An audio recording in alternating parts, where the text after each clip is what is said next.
தஞ்சாவூர் மாவட்டத்தில் 17 வயது சிறுமியை திருமணம் செய்யக்கூடாது என கூறி சிறுமியை பெற்றோரிடம் அனுப்பிய நண்பனை பீர்பாட்டிலால் குத்தி கொலை செய்த இருவர் போலீசாரிடம் சிக்கியுள்ளனர். காதல் விவகாரத்தில் நல்ல புத்தி சொன்ன நண்பனை போதை வெறியில் நண்பர்களே குத்தி கொன்ற சம்பவத்தின் பின்னணி என்ன?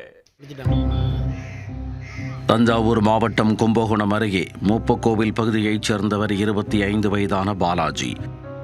பறையாட்ட கலைஞரான இவருக்கு திருமணமாகி சர்மிளா என்ற மனைவியும் 2 குழந்தைகளும் உள்ளனர். அபிஷேக் மற்றும் பிரவீன் ஆகியோர் இவருடைய நண்பர்கள்.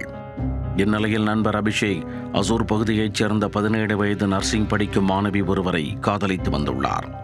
காதலுக்கு பெண் வீட்டைச் சேர்ந்தவர்கள் ஒப்புக்கொள்ள மாட்டார்கள் என்பதை அறிந்த அபிஷேக் அவரை பெற்றோருக்கு தெரியாமல் திருமணம் செய்து கொள்வது என முடிவுக்கு வந்துள்ளார்.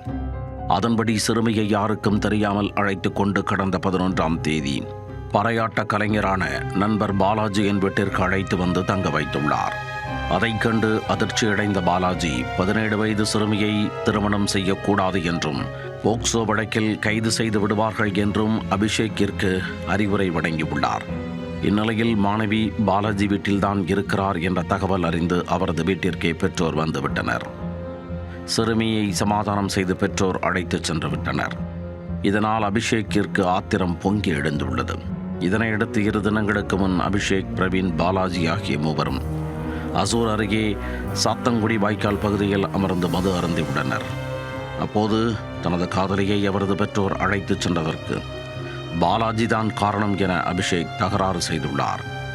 போதையில் இருந்த அவர்களுக்குள் தகராறு முற்றி கைகலப்பு ஏற்பட்டுள்ளது.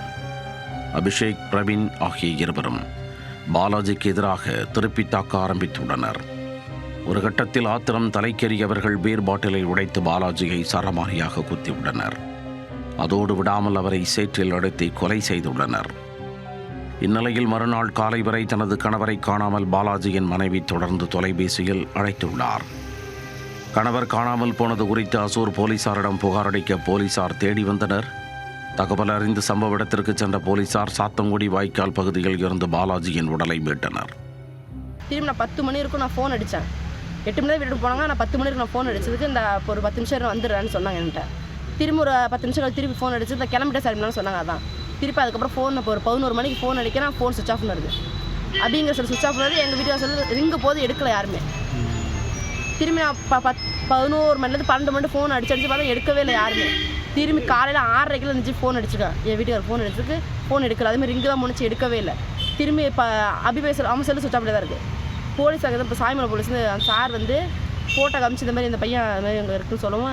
யார் ஃபோட்டோ பார்த்தா என் வீட்டுக்காரர் இருக்குது. மாதிரி கத்தியால் ஃபுல்லாக மூஞ்செல்லாம் காயம் வெட்டியிருக்காங்க. முதுகுலாம் ரத்தம் அப்படி ஓடுது. மண்டையில் வட்டு, கண்ணு இங்கே, வாயி எல்லாம் கழுத்தெல்லாம் கிழிச்சிட்டாங்க. முதுகுல வந்து ரத்தம் ரொம்ப போயிட்டே இருக்கு. அப்படி விரைச்சி சேத்துல வச்சு அமுக்கி மூக்களார வெறும் சேரு உள்ளார் அப்படி மூக்கு ஃபுல்லாகவே. இந்த கொலை தொடர்பாக அபிஷேக், பிரவீன் ஆகிய இருவரையும் கைது செய்து விசாரித்து வருகின்றனர்.